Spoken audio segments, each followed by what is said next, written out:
The SACP starts this conference confident, bolstered by a threefold increase in membership numbers, standing at 160,000. Its executive is expected to be the same, with a few new faces. The president of the National Union of Mine Workers, Senzeni Zokwana, is tipped for the top post of chairman of the party, replacing Gwede Mantashe, who is stepping down to focus his energies as ANC's Secretary General. SACP will also amend its constitution to create 3 full-time secretarial positions. While some have said this is meant to strengthen the party, with General Secretary Blayden Nzimande's attention divided between the party and his cabinet post as Higher Education Minister, the party says the changes are in line with other communist parties worldwide. Nzimande's 14 years at the helm will be extended by another 5 years. I asked the party's National Organizing Secretary, Solly Mapaila, if the SACP doesn't run the risk of being molded around an individual. It's a non-issue. It doesn't even arise at all because we have always been a party based on democratic centralism, collective leadership, and therefore we're not worried about that. In fact, for all we care, he could have more time. With not much of a leadership battle expected, the party wants members to focus on its future plans, making South Africa a socialist state.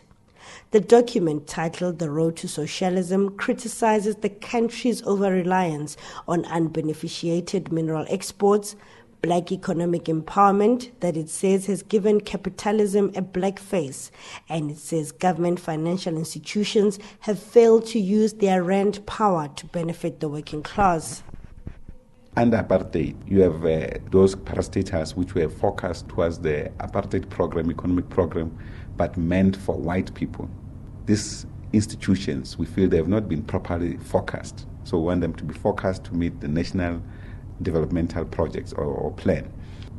You have development finance institutions, majority of whom are state-funded, state-owned, IDC, for instance, PIC, Development Bank of South Africa, and so forth. Those kind of institutions have got massive resources. For instance, the PIC has more than 1 trillion rands, which is almost the equivalent of the national budget. We want such kind of an institution to be refocused towards the national agenda.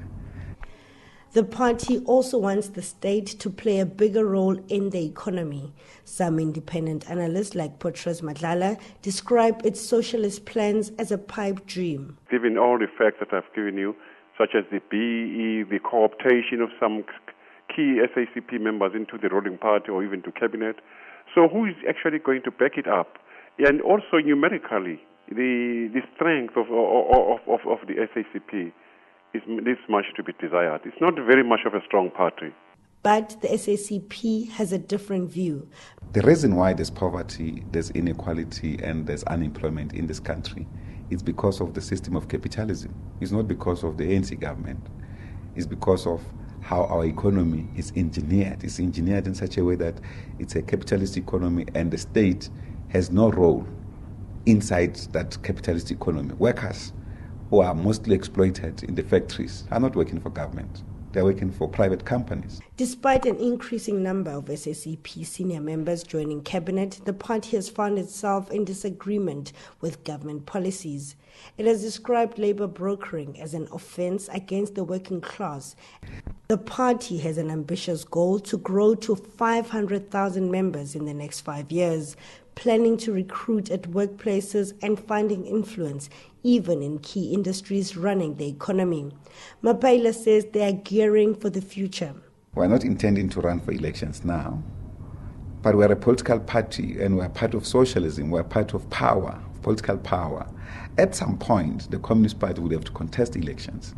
When that time comes, the party must be ready as an able party that can lead the working class across the country. The 91-year-old Communist Party has always claimed its space as the think tank of the ANC, with some of its senior members leading figures in ANC.